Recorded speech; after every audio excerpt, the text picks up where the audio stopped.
Bonsoir.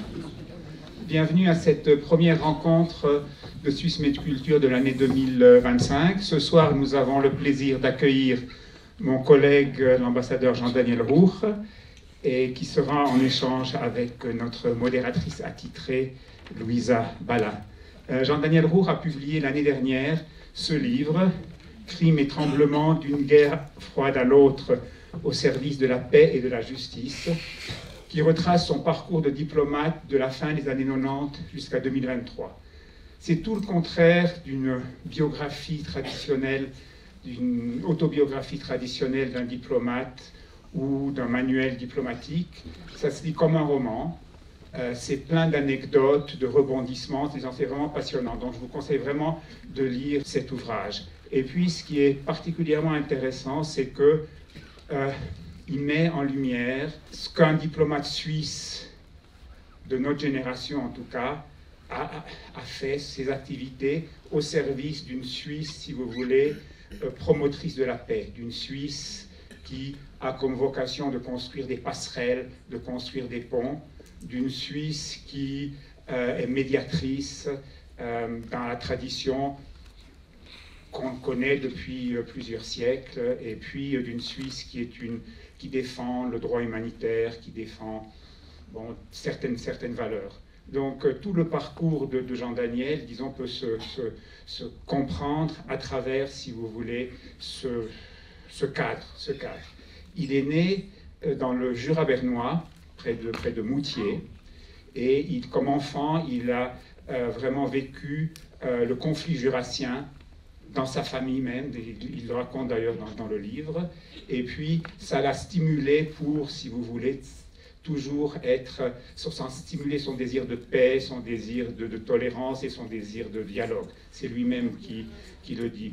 Ensuite, il a commencé sa carrière diplomatique à l'OSCE à la fin des années 90, et il s'est occupé de démocratisation dans les anciens pays de l'Est après la chute du mur.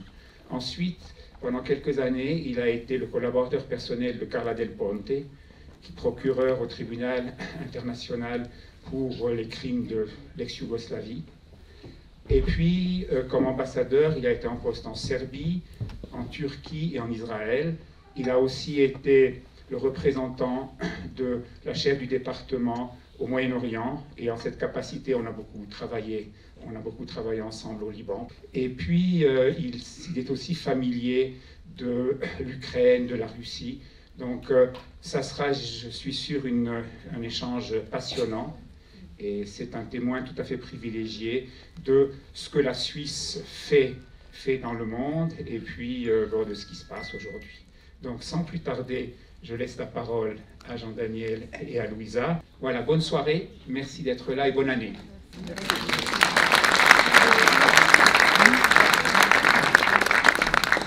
Mesdames et messieurs, bonsoir, bonne année. Je vous souhaite une année heureuse, sereine. Je suis ravie de vous retrouver pour cette première rencontre dans le cadre de Swiss Medculture. Swiss Medculture est un espace qui donne la parole à des personnalités, comme le disait notre président, très différentes, venues de domaines différents, et qui est un espace de dialogue et d'échange entre points de vue différents. Donc, merci pour cette opportunité qui m'est donnée de faire équipe ce soir avec vous, monsieur l'ambassadeur. C'est un plaisir. J'ai eu l'occasion de vous écouter 2 ou 3 fois, et notamment lorsque vous avez parlé de la neutralité, vous avez organisé un débat il y a quelques jours à Genève, animé par Romain d'ailleurs, sur notamment la neutralité, et vous signez ce livre qui, comme le dit François, est absolument passionnant. Il se lit d'une traite. C'est un livre, on va y revenir. Vous êtes jurassien, comme François nous l'a dit tout à l'heure, et vous avez travaillé avec 2 dames, 2 personnalités qui, comme les jurassiens, ont de très fortes personnalités. Une qui est donc l'ancienne présidente de la Confédération et ancienne conseillère fédérale, Madame Micheline Calmiret, qui préface d'ailleurs votre livre, et Madame Carla Del Ponte. Avant de parler de votre livre, Dites-nous, vous avez collaboré avec ces deux fortes personnalités qui ont contribué notamment au rayonnement de la Suisse au niveau international. Qu'ont-elles de commun, ces deux personnalités? Bon, merci beaucoup. D'abord, j'aimerais remercier Swissmed Culture, son président François Barras, pour les gentilles paroles. Au moins, il y a quelqu'un qui a bien lu le livre, hein, et puis qui a une belle mémoire, qui a pris des notes. Et j'aimerais aussi remercier Michel Abou Khalil pour avoir organisé tout ça, et toute l'équipe, et puis vous remercier à vous tous d'être là, et en vous souhaitant aussi une bonne et heureuse année, meilleure 2025 que 2024 pour le monde en tout cas. Je crois qu'on l'espère tous. Donc la question, qu'est-ce que ces deux femmes ont en commun? Alors bon, je ne dirais pas que c'est typique aux femmes, mais j'ai rencontré deux personnes qui ont des convictions fortes, et puis qui s'y tiennent, et qui ne font pas de compromis sur l'essentiel. Aussi bien Micheline Calmiret que Carla Del Ponte. C'était vraiment un plaisir à travailler avec elles. En plus, elles avaient réussi à s'entourer d'une équipe de collaborateurs qui étaient acquis à la cause. Et c'était des causes qui nous parlaient, où on avait envie de s'engager pour ces deux personnalités. Une cause, c'était dans l'ordre chronologique d'abord Carla Del Ponte, et la cause c'était la justice. Et on sentait une hargne au fond d'elle, d'ailleurs, ça transparaissait même à la télévision quand elle parlait. Et cette hargne qui se transformait ensuite en une énergie formidable, c'est une hargne qui prenait sa source dans la colère que peut susciter l'injustice, la violence et les crimes. Le fioul de toute recherche de justice, c'est la rencontre avec les victimes des atrocités, que ce soit des tortures, que ce soit des viols, que ce soit des membres proches de la famille qui ont été assassinés ou qui ont disparu. C'est des douleurs, et c'est des douleurs que, comme étrangers à ces conflits, on ressent extrêmement fort si on sait faire preuve d'empathie, et c'est ça qui nous motive vraiment pour inculper les principaux responsables, et ensuite tout mettre en œuvre pour les arrêter, pour les traduire en justice. Et je sais pas, on y reviendra peut-être, mais dans le cas de l'ex-Yougoslavie, franchement, ça n'a pas si mal marché. Mieux que dans tous les autres conflits dont j'ai été témoin. Pour ce qui était de Micheline Calmiret, elle, c'est une personnalité qui avait vraiment une idée forte de ce que doit être la place de la Suisse dans le monde. Et le rôle de la Suisse dans le monde, à l'époque on est témoin, maintenant on est quoi, 8-9 millions. Bon, certes, on a un certain pouvoir économique, mais enfin, on a un tout petit pays par rapport à n'importe quel autre pays, même européen. Et malgré ça, on a pu jouer, grâce à elle, grâce à sa conviction, grâce à cette vision qu'elle avait du rôle de la Suisse, on a pu jouer dans un théâtre où il y avait énormément d'autres acteurs. Et puis, elle, c'était l'activité, c'était la neutralité active. Et je pense qu'elle a fait ça extrêmement bien. Grâce à elle, la Suisse a rayonné vraiment d'une manière que c'est les conditions de base, le petit pays enclavé, qui n'est pas membre de l'Union européenne, qui n'est pas membre de l'OTAN.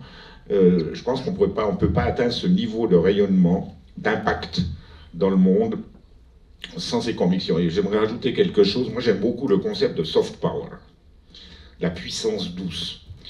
Alors, il existe des classements, des rankings de soft power qui sont faits par des universités américaines. Et ils prennent en compte toute une série de facteurs, mais aussi des facteurs objectifs, comme la taille du pays. Alors nous, on n'est pas bien haut, hein, la taille de la population non plus, la taille de l'économie, bon, c'est un petit peu mieux, mais on est quoi, autour du 20e mondial, la taille de l'armée, les dépenses militaires, etc., mais aussi les dépenses sociales, l'éducation, etc. Il y a toute une série de facteurs objectifs, mais aussi des facteurs subjectifs. Alors, les facteurs subjectifs qui jouent un rôle important pour le soft power de la Suisse dans le monde, c'est justement des choses comme la neutralité, la fiabilité, le couteau suisse, des choses comme ça. Et alors, ce qui est remarquable, c'est que dans ces classements, on arrive toujours très haut, malgré notre petitesse. La dernière fois que j'ai regardé, on était 7e. Donc les 6 pays qui étaient avant nous, c'était tous des membres du G7, qui tirent évidemment des pays comme l'Italie, la France, etc., et tirent leur puissance aussi de l'économie, de la taille de leur armée, de grandes marques. Mais nous, on arrivait 7e. Donc, par rapport à la taille du pays, et je crois que c'est aussi grâce à l'œuvre de certains de nos leaders, comme Nishin Kalmiret, malgré la taille de notre pays, on était un pays qui était reconnu par des universités américaines, en tout cas, comme un pays ayant un rayonnement à travers son soft power qui est unique dans le monde. Et je crois que c'est un peu notre rôle à tous ceux qui ont servi l'État, qui le servent encore, à maintenir ce rayonnement. Alors, un diplomate, on le sait, a un langage très diplomatique. Et puis, il s'avère que certains diplomates écrivent des bouquins passionnants, inspirants, comme le vôtre. Comment est née l'idée de ce livre? Alors, inspiré par Carla Del Ponte, j'ai décidé de sortir ma colère dans ce livre. J'ai eu 2 coups de sang en 2022. J'étais donc à Ankara. Et le premier coup de sang, ça a été l'invasion russe de l'Ukraine. Alors évidemment, il y avait un coup de sang contre les Russes pour qu'ils fassent ça, mais il y avait aussi un coup de sang contre tous ceux qui, me semble-t-il, auraient pu travailler pour prévenir ça, pour éviter que ça se passe. Les services américains et anglais nous informaient depuis des semaines que ça allait arriver, mais c'était vraiment pas possible. Enfin, on est des diplomates, on essaye de prévenir les guerres, on envoie des envoyés spéciaux, on dit bon, qu'est-ce que vous voulez, comment on peut faire, entamons un dialogue, discutons, pour éviter d'en arriver là. Donc j'avais une espèce de rogne un peu contre tout le monde, déjà pour avoir lancé cette guerre, mais aussi pour ne rien avoir fait pour l'empêcher. Et puis le deuxième coup de sang, ça a été 6 semaines plus tard. Il y avait des négociations qui avançaient bien en Turquie. À un moment, on a même demandé à la Suisse de s'impliquer parce que un des éléments d'un accord, c'était la neutralité de l'Ukraine. Par contre, la Suisse, ont-ils dit, et là c'est au ras du pays neutre par excellence, c'est le prototype du pays neutre, donc ça serait bien que vous soyez impliqués dans les négociations. Mais, m'avait dit le négociateur turc, je ne suis pas très optimiste. C'était fin mars, donc la guerre a commencé le 24 février, donc on était 6 semaines après. Il y avait le potentiel d'arrêter ce conflit qui a produit jusqu'à présent des centaines de milliers de morts, même si on n'a pas le chiffre exact, 6 semaines après le début des combats, et on ne l'a pas fait. Donc j'ai eu un deuxième coup de sang, et puis après j'ai commencé à réfléchir, et puis je me suis dit que dans ma vie professionnelle, j'avais quand même fait quelque chose d'intéressant, qui dévoile un peu, qui met en lumière les ressorts de plusieurs des situations dramatiques actuelles dont on parle tous les jours aux news, notamment le Moyen-Orient, mais aussi l'Europe de l'Est. Et c'est ça qui m'a incité à rassembler ces souvenirs, et puis, enfin ces souvenirs qui sont souvent très actuels, et puis à les mettre là-dedans, mais aussi dans une manière qui donne un sens aux choses. C'est pas juste des collections de souvenirs, comme François l'a très gentiment dit. J'essaie de donner un sens aux choses, voilà, montrer un peu quel a été le sens de l'histoire, depuis la chute du mur jusqu'à ce que j'appelle cette nouvelle guerre froide. Donc, vous passez en revue, au fond, 30 années de l'histoire actuelle. Alors, quand vous avez écrit ce livre, est-ce que vous avez décidé de tout dire, ce qu'en général un ambassadeur ne dit pas forcément? Comment est-ce que vous y êtes pris, au fond? D'abord, si on part de la mère de toutes mes batailles, ça fait même 50 ans, parce qu'il ne faut pas oublier ce conflit central pour l'avenir de la Suisse et du monde que fut le conflit jurassien dans les années 70, n'est-ce pas? On s'en souvient, notamment du 23 juin. Et, le pire, c'est en 1975, quand j'allais à l'école, et puis que les rues étaient défoncées, il n'y avait plus de pavés, toutes les vitrines étaient cassées, les grands, où les professeurs arrivaient avec des sparadraps, des yeux au beurre noir, et puis on s'engueulait dans les cours de récréation. Il y avait beaucoup de haine. Hein. Ça, là, j'ai vraiment appris ce que c'était que la haine. Et ce qui est fascinant, c'est qu'aujourd'hui encore, l'autre jour, puisqu'on parle d'anecdotes, l'autre jour, parce que le livre a un peu de succès en Suisse alémanique aussi, donc il y a des Zurichois qui m'ont contacté de l'UDC, et puis qui me disent « On aimerait bien vous rencontrer ». Alors moi je dis la même chose aux jeunes gens maintenant d'ailleurs, je dis bon, si vous voulez venir me rencontrer, venez à Moutier. Ça fait un peu du tourisme, c'est plutôt rare chez nous contrairement à ici. Et ils sont venus, et puis on allait manger ensemble, et je me demande, puis alors maintenant c'est fini tout ça, cette question jurassienne. Puis j'ai dit ouais, alors maintenant le problème c'est l'école secondaire, parce que les Probernois ne veulent pas envoyer leurs enfants dans une école secondaire qui est dans le canton du Jura, à Moutier, comme on le faisait avant, donc est-ce qu'on va faire une nouvelle école? Puis je raconte un peu l'histoire, et tout d'un coup il y a un gars à la table à côté qui s'est retourné, et il m'a engueulé, mais engueulé, mais parce que lui il était pas de mon avis, ou pas, il croyait qu'il n'était pas de mon avis, mais on n'a jamais discuté, mais il avait une rancune contre moi qui date des années 70. Et donc, voilà, les gens... Et ça, plus les conflits durent, mais c'est une leçon, hein, plus les conflits durent, ben, genre le conflit russo-ukrainien, le conflit du Moyen-Orient, les conflits des Balkans, et plus ces préjugés et ces haines sont tellement ancrées dans la psyché des gens que parfois elles se transmettent même de génération en génération. Et je crois que ça a été aussi un moteur puissant, que ça soit à La Haye, que ça soit au Moyen-Orient, pour essayer de mettre fin à ces cycles de vengeance. On a, voilà, typiquement les Serbes avaient l'impression de venger leur père, leur mère, leur grand-père, leur grand-mère qui avaient été massacrés par les troupes croates pendant la Deuxième Guerre mondiale, les bataillons croates qui étaient donc membres de l'armée de l'Empire austro-hongrois, et puis aussi, leur père ou mère qui avaient été massacrés pendant la Deuxième Guerre mondiale. Et donc, il y a des cycles comme ça, des cycles de revanche, et on pensait que la justice était là justement pour mettre fin à ces cycles de vengeance. Ce qui n'est pas le cas, puisque les tensions continuent même en Bosnie-Herzégovine. Oui, mais quand même, maintenant, ça fait 1995, disons 2000, ça fait quand même une trentaine d'années que ça tient.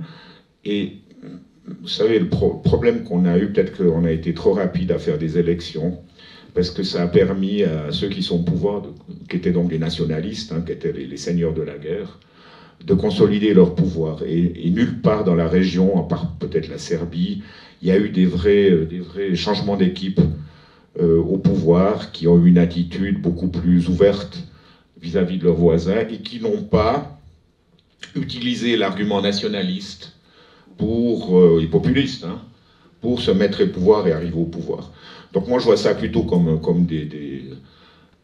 de la boxe chinoise, des jeux d'ombre, où on fait monter les tensions, mais aussi pour asseoir sa popularité. Je ne crois pas du tout qu'il y ait un vrai risque de guerre. Le problème qu'on a, mais c'est qu'il y a un négationnisme qui se répand dans les milieux nationalistes de la région, un négationnisme qui s'exprime autrement sur la question de Srebrenica, qui est une question centrale. Donc le tribunal pénal international pour l'ex-Yougoslavie a jugé que Srebrenica c'est un génocide. C'est 8000 jeunes bosniaques, donc la différence entre les Bosniens et les Bosniaques, c'est que les Bosniens c'est tous les habitants de Bosnie-Herzégovine, quelle que soit leur identité ethnique, et les Bosniaques, c'est la population musulmane de Bosnie-Herzégovine. Et 8000 jeunes Bosniaques de Srebrenica ont été massacrés en une semaine, en juillet 1995. Et c'est pas le massacre qui est contesté, mais c'est la qualification juridique de génocide. Mais je peux vous assurer que s'il n'y avait pas eu notre tribunal pour établir les faits, c'est-à-dire que oui, 8000 personnes ont été massacrées durant cette semaine. Aujourd'hui, la réalité de ce massacre serait certainement contestée par les milieux nationalistes serbes, les Serbes de Serbie ou les Serbes de Bosnie-Herzégovine. Donc je crois que ce point de vue-là, c'est aussi plus difficile de déformer l'histoire et d'utiliser ces narratifs nationalistes pour promouvoir la violence et peut-être le retour à la haine. Il n'y avait pas seulement Srebrenica, mais il y avait Žepa, Goražde aussi, et il y avait les 6 zones protégées par l'ONU qui malheureusement ne l'ont pas été, puisque par exemple, elles ont été démilitarisées par le général Morillon, entre autres, et puis malheureusement, eh bien, les troupes sont entrées dans Srebrenica malgré le fait qu'elles étaient censées être une zone de sécurité de l'ONU. Là aussi, à part Tadeusz Mazowiecki et peut-être d'autres personnes qui l'ont dénoncé, eh bien, la communauté internationale est un petit peu restée what par rapport à cela. Oui, alors, et ça c'est pas tellement amélioré, hein. J'entends. Alors effectivement, ce qu'on appelle la communauté internationale, maintenant je ne sais plus très bien ce que ça veut dire, hein, parce que si on regarde le Conseil de sécurité des Nations Unies, on n'a pas l'impression d'un très fort esprit communautaire, n'est-ce pas, qui dirigerait ça. Mais je parlais de Srebrenica parce que c'est seulement sur ce massacre-là qu'il y a eu la qualification de génocide. Maintenant, moi, ce que je vois, c'est qu'on fait beaucoup de promesses, surtout les Occidentaux, hein, parce qu'à l'époque, quand même, le Conseil de sécurité était dominé par les pays de l'Ouest. C'était l'époque où les Russes disaient oui à tout. Et puis, effectivement, on n'a pas menti délibérément, mais quelque part, on a trompé les habitants de ces enclaves protégées. On disait, vous êtes dans une safe zone. C'est Morillon qui disait, l'ONU est là pour vous défendre. Et puis, ils n'ont pas réussi à les défendre, et ça a résulté dans des massacres épouvantables. Maintenant, j'ai pas l'impression qu'on soit beaucoup mieux maintenant. Enfin, typiquement l'Ukraine. Je veux dire, ce qu'on a dit aux Ukrainiens, il faut vous battre, on va vous fournir tout ce qu'il vous faut, toutes les ressources qu'il vous faut pour continuer ce combat. Et puis on n'a pas l'impression que l'Ukraine... on va prendre des sanctions, comme disait Le Maire, le ministre de l'économie de l'époque, on va mettre la Russie à genoux. Alors je ne dis pas que la Russie n'est pas affaiblie, mais on ne peut pas vraiment dire qu'on a tenu complètement nos promesses en fournissant suffisamment de ressources, de moyens pour que l'Ukraine gagne. Et puis maintenant, la question qui se pose, c'est que quand on fait des promesses comme ça, ou bien prenons un autre cas encore plus effarant, l'Afghanistan. On va aller apporter la stabilité sur une base démocratique en Afghanistan. On s'engage pendant 20 ans. Ça coûte aux contribuables américains entre 3 et 4 trillions de dollars. Il y a 4 présidents américains qui passent. Et qu'est-ce qu'ils réussissent à faire? En remplacer les talibans par les talibans. Là aussi, on a fait des promesses au peuple afghan. Il y a beaucoup d'Afghans, de jeunes Afghans, de femmes afghanes se sont engagés, se sont battus, ont voulu moderniser la société, et puis le résultat des courses, elles ont l'impression d'avoir été lâchées par la communauté internationale qui égale l'Occident. Donc je dirais que ce n'est pas une exception, mais plutôt une règle, ça. Alors justement, vous évoquez le Conseil de sécurité qui est paralysé, disons-le. La Suisse en a fait partie, vient de terminer justement 2 ans au Conseil de sécurité. Est-ce que je peux vous demander ce que vous en pensez, au fond, du fait d'être membre du Conseil de sécurité lorsqu'on est un pays neutre, et puis de cette expérience de la Suisse? Bon, alors moi je vois absolument aucune contradiction entre le fait d'être neutre et le fait d'être membre du Conseil de sécurité. Maintenant, ce qui a un peu gêné notre action, mais ça la gêne pas seulement au sein de l'ONU, c'est que les Russes ont ressenti fortement le fait qu'on ait repris les sanctions européennes en février de 2022, et donc du coup ils nous considéraient plus comme neutres, ce qui nous a coupé des points, coupé des moyens d'action. Donc il faut que les Russes en reviennent à de meilleurs sentiments à notre égard, parce qu'il y a quelque chose d'extrêmement illogique, hein, je veux dire, les Autrichiens sont toujours considérés comme neutres, alors qu'ils ont aussi repris les sanctions. Les Slovaques, ça c'était la news la semaine passée, les Slovaques sont maintenant considérés comme neutres par les Russes, quand bien même ils appliquent aussi les sanctions de l'Union européenne. La Turquie a fait la médiation à un certain moment, donc a été considérée comme un partenaire impartial, voire neutre, entre la Russie et l'Ukraine. La Turquie, qui est membre de l'OTAN, qui a vendu des drones et d'autres types d'armements aux Ukrainiens, mais qui, d'un autre côté, continue à commercer avec les Russes. Donc ça aussi, c'était considéré comme un pays neutre. Donc il y a quelque chose d'un petit peu exagéré aussi, je crois, dans la position russe. D'ailleurs, il y a des signaux positifs qui montrent que ça pourrait changer, puisque, comme vous l'avez peut-être relevé, la semaine dernière, le 30 décembre, la Suisse a été choisie pour présider l'OSCE à nouveau. Moi, j'étais à la première présidence en 1996. Ensuite, il y a eu une deuxième présidence sous Burkhalter. 2 présidences très réussies, hein, je dois dire. Grâce à Flavio Cotti pour la première, François Barras s'en souvient. Et puis grâce à Didier Burkhalter pour la deuxième, où l'OSCE, mais sous présidence suisse, et je crois que c'est important de le souligner, ont vraiment joué un rôle de médiateur entre la Russie et l'Ukraine, et ce qui a débouché sur les accords de Minsk. En 1996, le dossier était plutôt la Bosnie. C'était différent, mais c'était 2 présidences réussies. Et la Suisse est le seul pays qui, pour la 3e fois, va obtenir la présidence de l'OSCE en 2026. Et ça, c'était avec l'accord des Russes, hein, parce que les Russes auraient pu bloquer. Et si on a demandé à la Suisse, c'est forcément parce que les Russes avaient dit niet à toute une série d'autres pays qui jugeaient beaucoup plus belliqueux à leur encontre. Donc je pense que la situation pourrait s'améliorer. Enfin, tout espoir n'est pas perdu. Alors, vous avez mentionné la présidence de Flavio Cotti. Il y avait une autre personne, un ambassadeur que vous mentionnez aussi dans votre livre, qui est Raymond Kuntz, qui a joué un grand rôle aussi par rapport à l'organisation des élections en Bosnie-Herzégovine. Oui, bah c'était le stratège, le maître à penser de cette présidence suisse.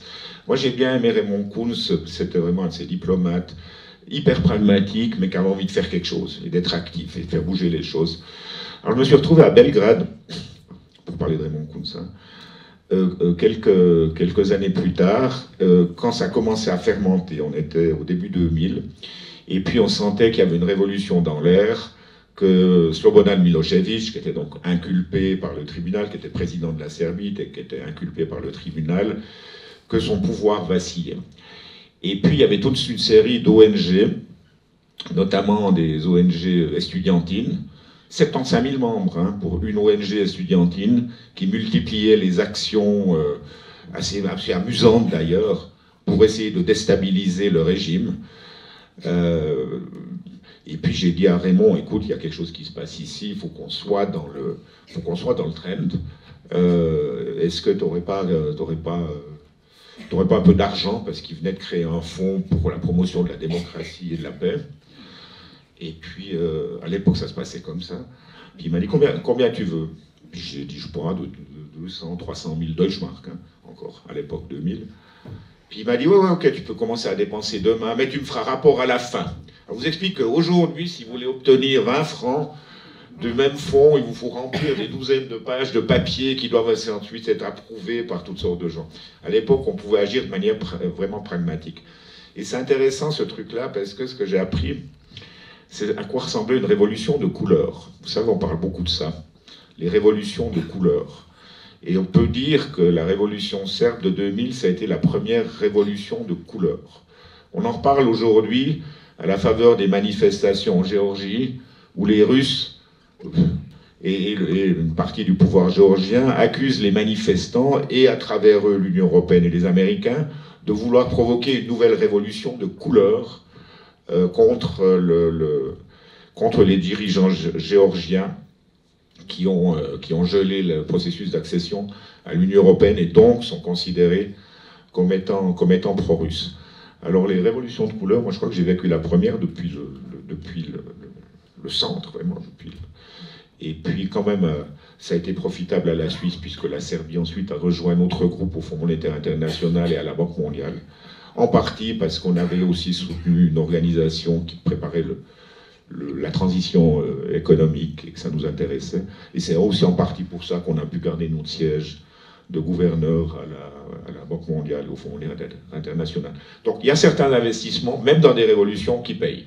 Mais ça se fait, ça, que la Suisse, pays neutre, finance et soutienne voilà, des ONG ou des groupes dans des pays, effectivement. Est-ce que, à contrario, vous ne risquiez pas d'être accusé, effectivement, de financer, entre guillemets, des contre... Alors, je ne sais pas si on le ferait encore aujourd'hui, mais là, on finançait un régime qui était composé, en tout cas pour pratiquement tout le leadership, de gens qui étaient inculpés pour crimes de guerre. Donc moi j'ai toujours pensé que la neutralité n'empêchait ni la mise en œuvre, ni le respect du droit international, ni le respect aussi des décisions des tribunaux pénaux internationaux. Parce que je pense que c'était un Suisse qui avait enquêté sur les crimes de guerre commis pendant la Première Guerre mondiale, donc un précurseur de Carla Del Ponte, qui s'appelait Archibald Reis. Archibald Reis, c'est quelqu'un qui a créé l'Institut de police scientifique de l'Université de Lausanne au début du XXe siècle et qui a été appelé par les Serbes à enquêter en Serbie. Et effectivement, il a documenté, il a fait des rapports sur les crimes de guerre commis justement par ces unités croates de l'armée austro-hongroise. Et j'ai fait une exposition pour les 100 ans, la commémoration des 100 ans du début de la Première Guerre mondiale à Belgrade. Et puis on a fait une exposition qui reprenait aussi certains des écrits d'Archibald Reis. Et sur le premier panneau, il y avait marqué « Devant le crime, personne n'est neutre ». Devant le crime, personne n'est neutre. Et voilà, c'est une phrase qui m'a beaucoup accompagné parce que des fois on se dit faut peut-être faire un peu de la gymnastique entre la neutralité et puis la poursuite des criminels de guerre. Moi je pense que c'est possible de mener les deux opérations de front. Et d'ailleurs les Serbes ont beaucoup aimé ça puisque ils ont rénové un monument et ensuite le président, le premier ministre, le ministre des Affaires étrangères, le ministre de la Défense étaient là avec les fanfares militaires. Donc Archibald Reis, beaucoup plus que Carla Del Ponte, Archibald Reis est un héros serbe. Et il est inconnu en Suisse. C'est pour ça que je le mentionne. Très bien. Avant de passer la parole au public qui a certainement beaucoup de questions à vous poser, il y a un dossier aussi qui pour vous a été très important, c'est le Moyen-Orient. François l'a évoqué. Alors on peut dire beaucoup de choses sur le Moyen-Orient. Qu'est-ce que vous avez envie de dire ? Moi, je pense qu'on a fait juste quand j'étais représentant spécial pour le Moyen-Orient, parce qu'on s'est vraiment engagé avec force pour la solution à deux États. Alors, on peut vraiment discuter pour savoir si c'est encore réaliste aujourd'hui. Hein. Personnellement, j'ai mes doutes. J'ai écrit un article là-dessus il y a un peu moins d'une année, donc 4-5 mois après l'attaque terroriste du 7 octobre. J'étais arrivé à la conclusion que techniquement, la solution à deux États était possible, mais politiquement, qu'elle nécessiterait un tel investissement politique, pas seulement de la part des acteurs locaux, mais surtout des acteurs extérieurs, que ça me paraissait complètement irréaliste, malheureusement. Mais à l'époque, on y croyait encore. À l'époque, c'était quand il y avait des négociations qui avançaient bien entre le premier ministre israélien de l'époque, Ehud Olmert, Likoud aussi, hein, et le président palestinien Mahmoud Abbas, qui était quand même un petit peu plus jeune que maintenant, et donc peut-être un peu plus d'énergie. Et ça avançait très bien. Et l'initiative de Genève, vous vous souvenez de ce texte qui a été présenté à Genève en 2003, l'initiative de Genève servait de base à la rédaction des textes. Moi, j'avais rencontré, je connaissais très bien le négociateur israélien en chef, qui me disait, bon, tu sais, l'initiative de Genève, elle n'a pas une très bonne réputation au sein du Likoud, mais vous avez rudement bien rédigé ça, parce que moi, quand je fais mes propositions pour préparer les positions israéliennes, je lis l'initiative de Genève, mais après, je dois essayer de paraphraser pour pas qu'on voit que ça vient de l'initiative de Genève. Qui était soutenu par Micheline Camiret. Alors, complètement, oui, ben, c'est pour ça que ça s'est fait à Genève. Et je pense que c'était un texte qui était important, qui était utile, qui reste aujourd'hui la seule base détaillée. On parle de 500 pages. Hein. D'ailleurs, encore une mémoire qui est liée à l'actualité. J'ai eu la chance d'apporter ce texte de 500 pages avec tous les détails possibles et imaginables sur à quoi ressemblerait une solution à deux États. Et ce n'est pas nous qui avions rédigé le texte, c'était le secrétaire général de l'OLP du côté palestinien, l'ancien ministre de la Justice et vice-ministre des Affaires étrangères, entre autres, avec beaucoup de colonels et de généraux aussi, du côté israélien. Et j'ai eu la chance d'apporter ce texte à Jimmy Carter, de le lui remettre en personne. et ensuite d'avoir une conversation entre quatre yeux avec lui, où il m'a dit, vous savez, quand on a fait la paix avec l'Égypte, il avait un peu mauvaise conscience, évidemment c'était quelqu'un de très religieux, donc il avait une conscience extrêmement éveillée, et il a dit, moi j'ai un peu mauvaise conscience, parce que quand on a fait la paix avec l'Égypte, on aurait dû insister pour qu'il y ait des dispositions beaucoup plus fortes en faveur de la création d'un État palestinien ou l'autodétermination des Palestiniens. Et c'est pour ça que par la suite, dans sa vie, il s'est beaucoup engagé pour cette cause de la solution à deux États. Donc moi, ce que j'aimerais dire, c'est que cette solution à deux États, elle était possible. Dans tous les sondages des deux côtés, israéliens et palestiniens, il y avait jusqu'à récemment, jusqu'au 7 octobre, il y avait une majorité de gens qui disaient oui, si on aimerait une paix, on aimerait une solution à deux États, mais parallèlement à ça, vous avez une majorité très forte qui disait mais on n'y croit pas. On ne pense pas que ça soit réaliste, on ne pense pas que ça soit possible. Parce que du point de vue israélien, c'était clair que de leur point de vue, les Palestiniens, regardez le Hamas, n'accepteraient jamais un État israélien juif. Et puis, de l'autre côté, parce que dans le narratif palestinien, il était évident que les Juifs, donc les Juifs israéliens, n'accepteraient jamais de donner un État aux Palestiniens et surtout de retirer les colonies, de retirer les 600 000 ou 800 000 colons et surtout de rendre Jérusalem-Est, qui est pour eux évidemment une condition. Donc voilà un peu où on se mouvait à l'époque. Et puis, évidemment, tout a changé à partir du 7 octobre, où maintenant, ça me paraît encore plus difficile d'imaginer une solution de genre. Genre surtout qu'on imagine mal quelqu'un qui a l'influence nécessaire s'engager en faveur d'une telle solution. Bon, alors, la grande question, c'est que va faire Trump? Maintenant, si on regarde ce qu'il a fait pendant son premier mandat, il a quand même essayé, hein, il faut lui laisser ce courage. Mais à mon avis, il était très mal conseillé, très mal inspiré. Il a fait grosso modo ce que Netanyahou lui disait de faire.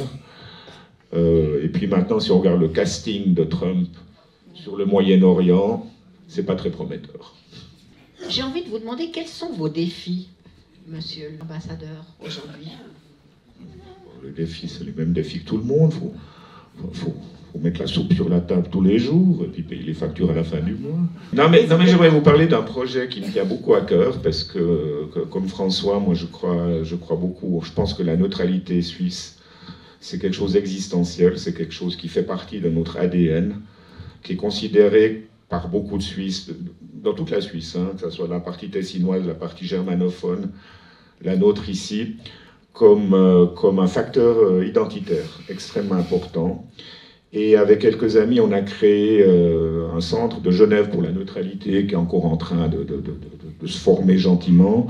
Romain Cliva a eu la gentillesse d'accepter de venir modérer un débat qui a eu lieu le 12 décembre à la Maison du Four, la maison du général Dufour, donc haut lieu symbolique, à Genève, avec une autre ancienne présidente de la Confédération, Ruth Dreyfus, avec Mireille Zaki, un journaliste économique, avec un ancien ambassadeur de Suisse très conservateur sur la neutralité qui s'appelle Paul Wittmer, germanophone, et puis un ambassadeur d'Autriche, un ancien ambassadeur d'Autriche, qui lui est plutôt pour une attitude assez protanienne, même si c'est bien que le peuple autrichien est très attaché à sa neutralité, comme le nôtre. Donc on a créé ça avec une double ambition. La première, c'est de stimuler le débat en Suisse sur ce référendum, hein, parce que vous savez qu'on va voter là-dessus probablement au début de 2026. Et je pense que ce n'est pas un débat qui doit être laissé à la politique partisane. C'est un débat qui doit être un débat qui implique tous les gens, tous les citoyens. Donc on a prévu cette année d'organiser en tout cas trois débats publics. Un sur notre relation avec l'OTAN, un sur notre politique au Moyen-Orient, et puis un sur notre politique avec l'Europe de l'Est, la Russie et l'Ukraine, et peut-être maintenant on pourra en organiser encore un quatrième sur, voilà, qu'est-ce qu'on va faire quand on sera à la présidence de l'OSCE. Ça c'est tout nouveau, et je pense que c'est aussi un vecteur d'influence de la Suisse et de sa neutralité important. Alors voilà, donc ça c'est le défi à venir. Et puis la deuxième dimension sur laquelle on va travailler, c'est une dimension internationale, parce qu'on a quand même l'impression qu'il y a des nouveaux blocs aussi commerciaux en constitution. Et puis forcément, quand il y a des blocs, un peu comme à l'époque de la guerre froide, il y a besoin de passerelles, il y a besoin de ponts, il y a besoin de pays, d'un réseau de pays qui peuvent voilà, faire un peu le tampon, le ciment, créer des ponts entre les différents blocs. Et ça, c'est le deuxième axe sur lequel on va travailler. Donc ça, c'est un gros défi. Et s'il y a des gens qui s'intéressent d'ailleurs, on peut volontiers en parler, parce que tout soutien est bienvenu. L'invitation est lancée. Et l'invitation aux questions aussi, mesdames et messieurs. Si vous êtes d'accord, monsieur l'ambassadeur, on va prendre des questions. Merci beaucoup pour votre exposé. Je reviens sur la réaction que vous avez évoquée lorsque vous avez appris l'invasion de la Russie en Ukraine. Selon vous, qu'est-ce qui aurait pu ou dû être fait pour éviter cette guerre? Et par ailleurs, est-ce que vous êtes optimiste sur la possibilité de paix? Vous voulez que je remonte aux années 90, aux années 20? Ouais, bon, écoutez, je pense qu'où on a commencé à pécher, ou à commettre des erreurs, c'est dans les années 90. Dans les années 90, ça, je peux vous dire, quand nous, on avait la présidence de l'OSCE, les Russes étaient venus vers nous et nous avaient dit, écoutez, si vous ne nous intégrez pas dans la sécurité européenne, si vous, occidentaux, vous continuez à nous repousser, un jour ou l'autre, il y aura un retour de manivelle avec un gouvernement nationaliste et revanchiste. C'est ce qu'ils nous disaient à nous dans les années 90. Et puis j'ai l'impression qu'on a fait tout faux, parce qu'on a toujours essayé, enfin je parle de l'Occident, hein, la Suisse a plutôt cherché à créer des ponts. À l'époque, ce qu'ils proposaient, ils sont venus avec les mêmes propositions, je crois 3 fois depuis, je parle de 96, hein, c'était 2 choses. D'abord un traité de sécurité européen, donc un vrai traité juridiquement contraignant. Et la deuxième chose, c'est un conseil de sécurité, avec des membres permanents où figurait la Russie. Ils n'avaient rien contre le fait que les Américains y soient, déjà, du reste. Hein. Au contraire, je crois que ce qu'ils cherchaient, c'est avoir une collaboration étroite avec les États-Unis, être pris au sérieux par les Américains dans la gestion de la sécurité européenne. Et chaque fois, on a les pays membres de l'OTAN, surtout les Américains, qui se sentaient évidemment dans le camp des vainqueurs à partir des années 90, ont négligé ça, et puis on leur a donné quelques cacahuètes comme un conseil OTAN-Russie, qui était un endroit où on discutait mais on ne prenait pas de décision, comme l'OSCE, qui n'a jamais reçu une base juridique, et qui est devenu aussi un talk show, un endroit où on parle, surtout où on s'invective maintenant, mais où on ne résout pas non plus vraiment les problèmes, même s'il y a quelques percées, comme le déploiement de missions dans des zones de crise qui permettent de surveiller les accords de cessez-le-feu. Mais les Russes se sont sentis un peu rejetés. Donc moi je pense qu'on aurait pu éviter ça si on avait réagi différemment aux offres faites en décembre 2021 par les Russes, mais simplement en disant on discute. Voilà, venez présenter vos propositions, on aurait pu faire ça même de manière confidentielle, mais simplement prendre au sérieux les demandes russes. Je pense que c'est la première chose. Maintenant, pour ce qui est de mettre fin à cette guerre, pendant longtemps, on a cru que les Russes étaient demandeurs d'un cessez-le-feu. C'est peut-être encore le cas jusqu'à la fin de 2023. Maintenant, c'est plutôt le contraire. C'est les Russes qui ont l'impression de tenir le couteau par le manche et qui posent des exigences qui vont peut-être beaucoup plus loin que les exigences qu'ils posaient encore en 2022. En 2022, les exigences, c'était des mesures de désarmement, c'était la neutralité de l'Ukraine, puis c'était des choses voilà, un gel du conflit territorial, puis après des choses pas très bien définies comme la dénazification. Là, les Turcs me disaient que ça suffisait de changer quelques noms de rues puis d'enlever des statues de Banderas. C'est ce héros nationaliste ukrainien de la Deuxième Guerre mondiale, qui était allié aux Allemands, aux nazis. et puis d'autres mesures de désarmement qui auraient pu se concevoir avec un retrait des troupes ou de désarmement à quelques dizaines de kilomètres de la ligne de front. Maintenant, les Russes veulent plus. Les Russes veulent beaucoup plus. Ils veulent avoir leur place dans un ordre européen de sécurité, et c'est ce qu'ils réclament. Donc Trump a nommé un envoyé spécial qui s'appelle M. Kellogg.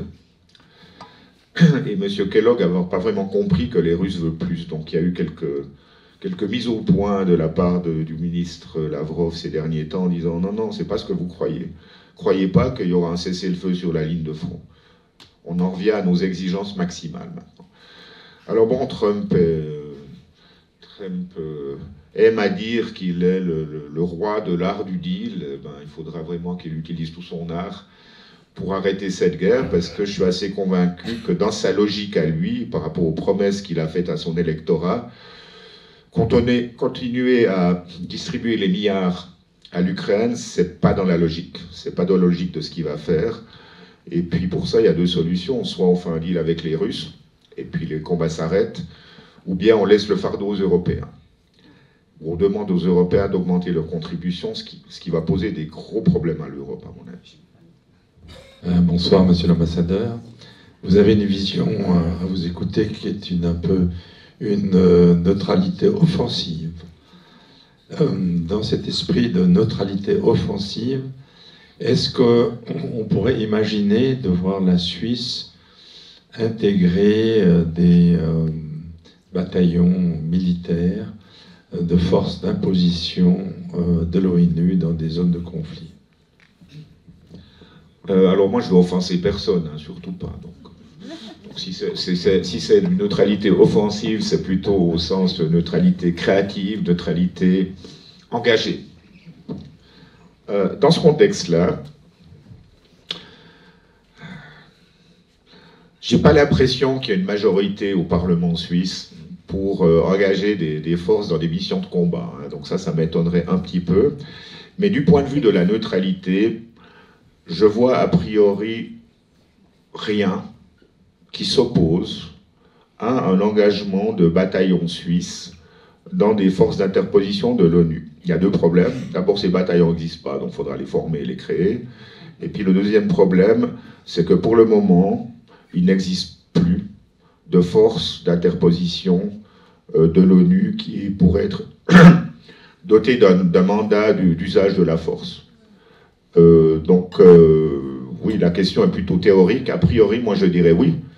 D'ailleurs, les Autrichiens qui sont aussi neutres ne se gênent pas à faire ça. À l'époque où les Suédois et Finlandais étaient neutres, maintenant ils sont plus, hein, ils sont dans l'OTAN. Ils s'engageaient aussi dans ce type de mission.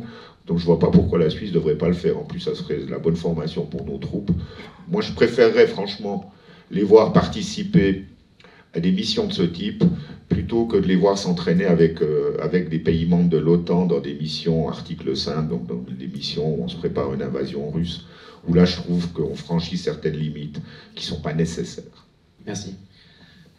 Bonjour monsieur l'ambassadeur, j'ai une dernière question sur l'Ukraine. Typiquement, est-ce qu'on ne pourrait pas dire en fait, qui a voulu cette guerre? Parce qu'en fin de compte, il y a le côté russe qui a agressé l'Ukraine, mais il y a aussi le côté OTAN qui a comment dire, strictement rien fait pour l'éviter, et qui, au vu de ce qu'on aurait pu suivre pendant les 2 dernières années, aurait tendance à jeter de l'huile sur le feu, en fin de compte. Typiquement les gazoducs, typiquement les médias qui ont toujours encensé le fait que la Russie était le grand méchant loup et que l'Ukraine était le gentil petit... Enfin, vous voyez ce que je veux dire, c'est... La guerre, il y a toujours 2 acteurs, au minimum, je veux dire. Et en fin de compte, est-ce qu'on n'aurait pas tendance... Est-ce que cette guerre n'était pas autant voulue par l'OTAN et par les États-Unis de Biden que par Poutine et la Russie? Et puis après, du coup, toute petite derrière. Et quel est en fin de compte le ressort de l'Europe? Typiquement, aujourd'hui, on a 2 ans en Allemagne, 2 ans d'austérité terrible à cause du prix de l'énergie qui a été complètement folle.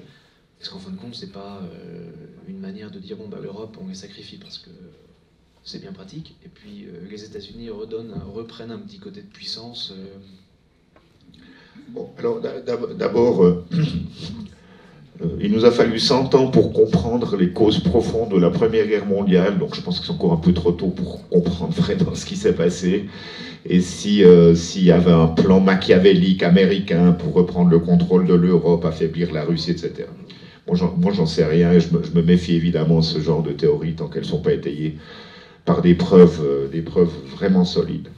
Maintenant, ce qu'on peut observer, donc je ne sais pas qui est tout le monde est un petit peu responsable. L'Union européenne est aussi un petit peu responsable de ce qui se passe là ou en Géorgie. Quand on demande aux Ukrainiens ou aux Russes ou aux Géorgiens de choisir.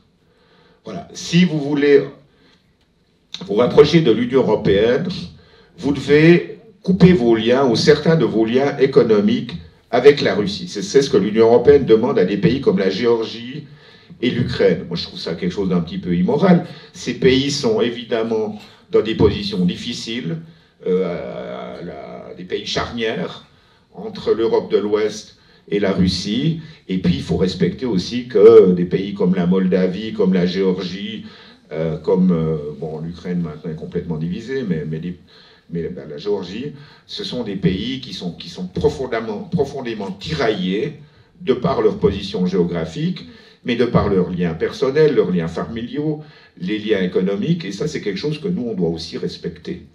Et c'est d'ailleurs un peu l'idée que les Russes avaient. Je suis persuadé que c'est toujours un peu leur mentalité à eux, mais je vais faire un saut un peu ambitieux dans l'histoire. Je viens de voir le film soviétique extraordinaire qui s'appelle Guerre et paix, donc c'est l'histoire de Napoléon et puis de la défaite de Russie. Mais le grand vainqueur des guerres napoléoniennes, c'était Alexandre, le tsar de Russie. Et comment il a fait pour essayer de préserver la paix en Europe pendant longtemps? Il a créé une zone tampon d'État neutre entre la France et les puissances germaniques. Et c'est pour ça que la Suisse est là comme neutre d'ailleurs, 1815. Alors vous pouvez regarder, vous partez depuis le nord, et puis ensuite vous arrivez au Piémont-Sardaigne, qui est maintenant partagé entre la France un petit peu et puis l'Italie. Vous aviez un chapier de pays neutres qui était une zone tampon. Et moi, je vois un peu ça comme la vision russe de la stabilité en Europe, c'était de créer une zone tampon entre l'OTAN et la Russie, donc avec le Bélarus, avec l'Ukraine, avec la Moldavie, et puis sur le flanc caucasien, surtout avec la Géorgie et l'Arménie, parce qu'il ne faut pas oublier que la Turquie est aussi membre de l'OTAN, même si maintenant elle joue un rôle de plus en plus indépendant. Donc, moi je ne sais pas, je ne peux pas dire qui est l'auteur, etc., mais je pense que les responsabilités sont certainement partagées. Et puis, encore une fois, je pense qu'on aurait pu éviter ça si on avait recherché le dialogue au lieu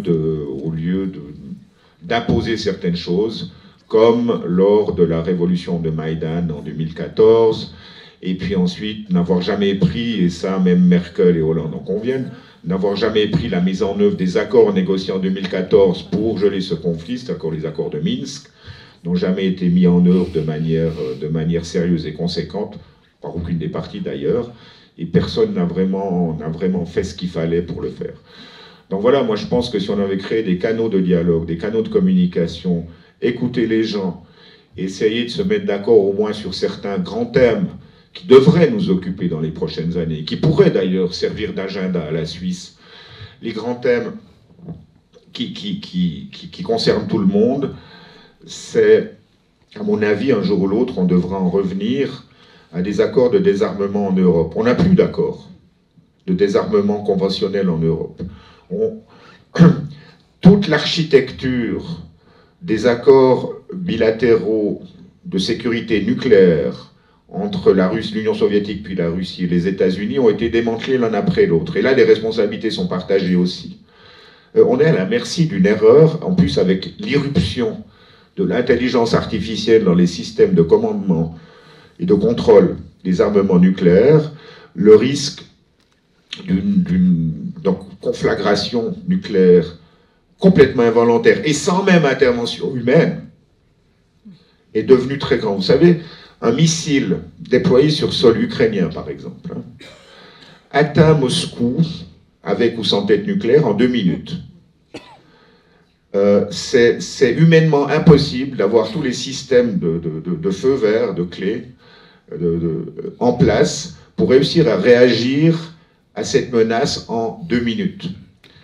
Donc on doit mettre en place des systèmes dirigés par l'intelligence artificielle, avec tous les risques que ça présente. Donc à mon avis, il y a un besoin d'une conversation entre les grandes puissances mondiales sur le rôle de l'intelligence artificielle dans les armements, dans les processus de décision qui amènent au déclenchement d'armes, qu'elles soient nucléaires ou conventionnelles. Donc ça, c'est tous des thèmes qui sont importants pour toute l'Europe, et pour la Russie, et pour nous aussi. Alors les Américains sont de l'autre côté du continent, c'est peut-être moins important, puis c'est pas demain la veille qu'il y aura des missiles russes déployés au Mexique ou à Cuba, c'est peut-être moins important, mais pour nous, c'est fondamental.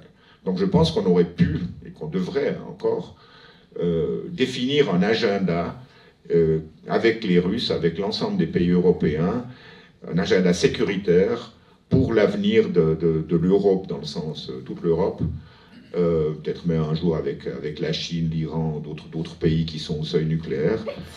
Je pense que c'est dans l'intérêt qui va beaucoup au-delà de l'Europe, et on aurait, à mon avis, pu proposer ou engager les Russes là-dessus déjà en 2021.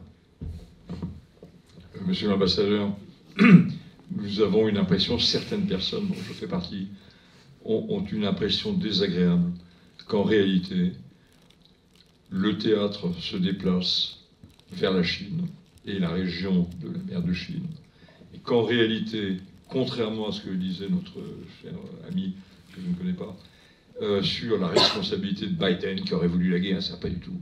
J'ai l'impression que Biden, il y a été mal. Il a été mal. Il y a été parce qu'il ne pouvait pas faire autrement, parce qu'il ne voulait pas montrer qu'il lâchait des alliés. Mais il y a été à contre-cœur, parce que les Américains et les Chinois, c'est mon impression, ne s'intéressent plus qu'au théâtre de l'Extrême-Orient. Et donc ils vont laisser l'Europe, et l'épisode ukrainien, les bons, les mauvais, peu importe, l'épisode ukrainien, c'est simplement le premier acte d'une tragédie où on va laisser l'Europe retomber dans les errements d'un continent où les pays se livreront la guerre les uns aux autres. Le conflit russo-ukrainien n'étant que le premier, le plus important actuellement, mais il y en aura d'autres. D'autant plus que, très probablement, les populistes vont arriver au pouvoir, pas partout, mais presque. Bon, j'espère pas, hein. Je pense qu'on peut encore imaginer des issues qui sont extrêmement différentes. Vous savez, l'idée que la priorité américaine se déplace vers l'Extrême-Orient et vers la Chine, c'est quelque chose qu'on nous annonce à peu près depuis que je suis entré en diplomatie, et puis ça s'est jamais vraiment réalisé. Parce qu'il faut quand même voir aussi que les flux commerciaux, et puis les flux d'investissement entre l'Europe, les flux d'innovation, les flux de chercheurs, les flux d'étudiants, entre l'Europe et les États-Unis continuent à être beaucoup plus importants qu'à travers le Pacifique. Donc on reste quand même, l'Europe, hein, on reste quand même, je dirais, le partenaire numéro 1 des Américains. Et puis, effectivement, je pense que cette administration, je ne sais pas s'ils ont fait ça consciemment ou quoi, mais le résultat est très profitable aux États-Unis, parce que, comme le disait monsieur avec les prix de l'énergie, on a remplacé la dépendance au gaz russe par la dépendance au gaz américain. Donc la dépendance de l'Europe vis-à-vis des États-Unis est devenue beaucoup plus grande, mais ce qui veut aussi dire que les profits retirés par les Américains de leur relation avec l'Europe sont devenus beaucoup plus grands. Bon, on n'abandonne pas un partenaire comme ça, hein. Donc je pense qu'ils vont essayer de faire payer un peu plus comme d'habitude, hein. Trump, tous les présidents républicains demandent à ce que les Européens payent un peu plus pour l'OTAN et pour leur défense, sauf que cette fois ils vont y arriver, hein. Il y a déjà beaucoup de pays qui sont montés à 2% du produit national brut comme dépense militaire, ce qui a toujours été la revendication américaine. Donc ils auront peut-être un peu plus de succès cette fois. Mais ce qui est assez remarquable, si on regarde ça dans une perspective un peu historique, c'est de voir combien l'Amérique était faible, humiliée. En août 2021, lorsqu'elle s'est retirée d'Afghanistan avec des images qui rappelaient la débandade de Hanoï, enfin de Saigon, du Vietnam, 50 ans plus tôt, près 60 ans plus tôt. Et puis aujourd'hui, l'Amérique est redevenue le leader du camp occidental, quand bien même Macron déclarait l'OTAN brain dead, en état de mort cérébrale, en 2019. Donc il y a eu un retournement de situation entre 2021 et aujourd'hui à la faveur de la guerre en Ukraine, et grâce aux sanctions, qui est assez spectaculaire. Alors je ne sais pas si tout ça est un plan machiavélique qui a plutôt bien réussi, ou bien si c'était simplement le pragmatisme américain qui fait qu'ils ont utilisé les opportunités qui se présentaient. Mais le résultat des courses, il est là. Comme vous le dites, l'Europe est dans une situation difficile. Il y a un risque de division qui réapparaît en Europe, même si le risque de guerre, je ne crois pas encore, vous savez. Je connais des gens dans la salle qui sont un peu sceptiques vis-à-vis de l'Union européenne, mais on ne peut pas quand même lui retirer un mérite. C'est qu'une guerre entre la France et l'Allemagne n'est plus tellement possible. Donc, voilà, c'est un peu une grande Suisse, une grande confédération, où au moins les cantons ne se battent pas entre eux. Puis c'est déjà beaucoup. Franchement, c'est déjà beaucoup. Et je pense qu'il faut commencer à accepter l'Europe pour ça. Évidemment, nous, avec ses 500 millions d'habitants, son produit national brut, sa créativité, on aimerait tous que l'Europe puisse jouer un rôle dans cette espèce de quadrilatère avec la Chine, la Russie et l'Amérique. Mais je crois que ça, malheureusement, on n'en est pas encore là. Bonsoir, Excellence. Merci pour votre intervention. J'ai une question. À votre avis, comment est-ce qu'on va arriver à une solution de paix au Moyen-Orient, considérant cette volonté de reformer le Moyen-Orient ou de le transformer complètement? Bon, il y a la pente naturelle des choses, et puis il y a la pente que ça pourrait suivre si les gens deviennent un peu plus raisonnables. La pente naturelle des choses, c'est que du point de vue israélien, la survie d'Israël dépend de sa force et de sa capacité de dissuasion. Et il faut bien reconnaître que devant une situation qui était incertaine après le 7 octobre et jusqu'au début des frappes sur le Liban, donc disons jusqu'à il y a à peu près 3 mois, la situation a quand même changé. La situation a changé dans la mesure où des coups comment dire, efficaces, lourds, forts, ont été portés au Hezbollah, au Hamas aussi, même si les deux organisations ne vont pas disparaître. Après, des coups assez sévères ont été portés à l'Iran aussi. Maintenant, ils s'occupent des Houthis au Yémen. Donc, toute cette espèce d'arc de feu, comme les Israéliens le disent, Ring of Fire, qui avait été créé par les Iraniens avec leurs alliés autour d'Israël, en train d'être brisé. Et puis, divine surprise, ou peut-être pas pour certains, la Syrie tombe. Donc, du coup, l'arc, la connexion terrestre, le pont terrestre qui existait entre Téhéran et la Méditerranée, le Hezbollah, cesse d'exister, ce qui est évidemment dans l'intérêt d'Israël, qui en a profité pour augmenter sa zone de sécurité en Syrie. Donc je dirais qu'après une longue période, depuis le 7 octobre, d'incertitude, on dirait maintenant que Israël va plutôt sortir vainqueur de cette confrontation. Un prix terrible, un prix en victime humaine terrible. Mais ça indique bien dans quelle direction va, du point de vue israélien, le maintien d'un équilibre de force ou d'une stabilité dans la région. C'est par des rapports de force qui lui sont favorables, et des rapports de force militaires. Après, ça c'est donc je dirais la pente naturelle des choses. Alors après, peut-être que l'Arabie Saoudite va un jour normaliser, mais c'est pas tellement ça qui va enlever ou disons détruire les rancœurs, les sentiments qui existent dans les populations, parce que bon, on peut faire des alliances avec toutes sortes de potentats qui ont la légitimité qui leur est donnée par autre chose que le peuple, mais dans les populations arabes, les sentiments sont très très forts. Donc la stratégie israélienne, c'est de montrer sa force vis-à-vis des ennemis, et puis d'essayer de faire des deals avec les puissances, surtout avec les monarchies du Golfe. Et puis peut-être que ça va marcher, on peut être certain que Donald Trump va aider. Maintenant, je pense que le projet serait plus crédible et plus durable si parallèlement à ça, on mettait sur pied un mécanisme qui permettrait au peuple palestinien d'avoir son État. Parce que tant que cette question-là ne sera pas résolue, je pense que la sécurité d'Israël ne sera pas assurée et que le Moyen-Orient restera une sorte de poudrière où il faudra peut-être 10 ans ou 20 ans pour que les forces hostiles à Israël récupèrent leurs forces. Mais un jour ou l'autre, elles vont le faire. Et il faudra de nouveau passer par un cycle de violence, ce qui est, à mon avis, dans l'intérêt de personne. Donc voilà un peu comme ça que je vois les choses. Vous savez, le roi d'Arabie Saoudite, en 2002, a proposé ce qu'ils ont appelé l'initiative de paix arabe. L'initiative de paix arabe, c'était de dire aux Israéliens, vous donnez un État aux Palestiniens, et puis vous aurez la paix avec tous les États arabes. Et les Israéliens ne sont jamais vraiment entrés en matière là-dessus. Bon, après, c'était aussi pendant la deuxième intifada, où il y avait des terroristes du Hamas qui se faisaient exploser dans des bus.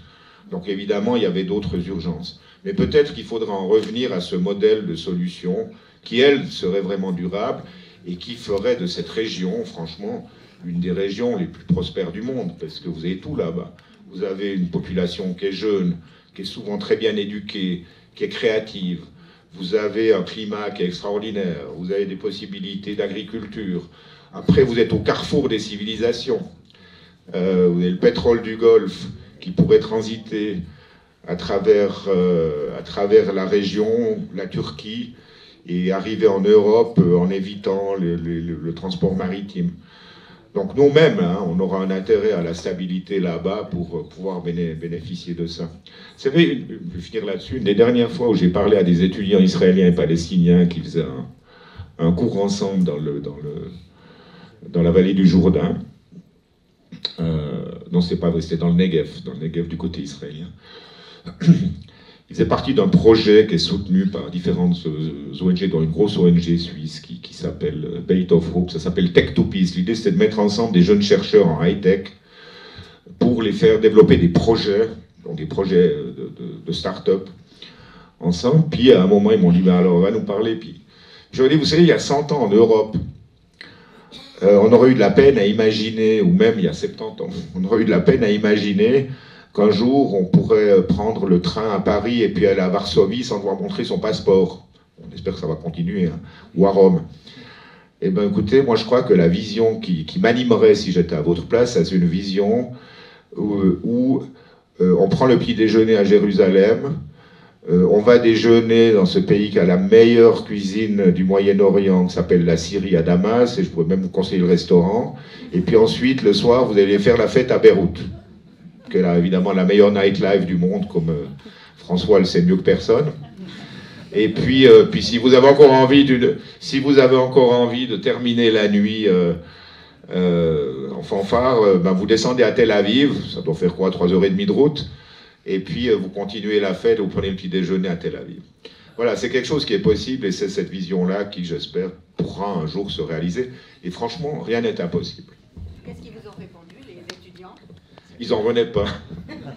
Mais ils trouvaient ça séduisant, parce que, évidemment, c'est des gens, c'est des gens, alors pour les Palestiniens, enfin c'est des gens qui sont coincés dans leur bout de territoire, que ce soit les Israéliens ou les Palestiniens. Déjà pour les Palestiniens d'aller à Tel Aviv, c'est dangereux. C'est pas dangereux parce qu'ils vont se faire agresser à Tel Aviv, c'est dangereux parce que leurs familles vont leur dire « t'as un collabo parce que tu vas parler à des juifs ». Et puis dans l'autre sens, c'est la même chose.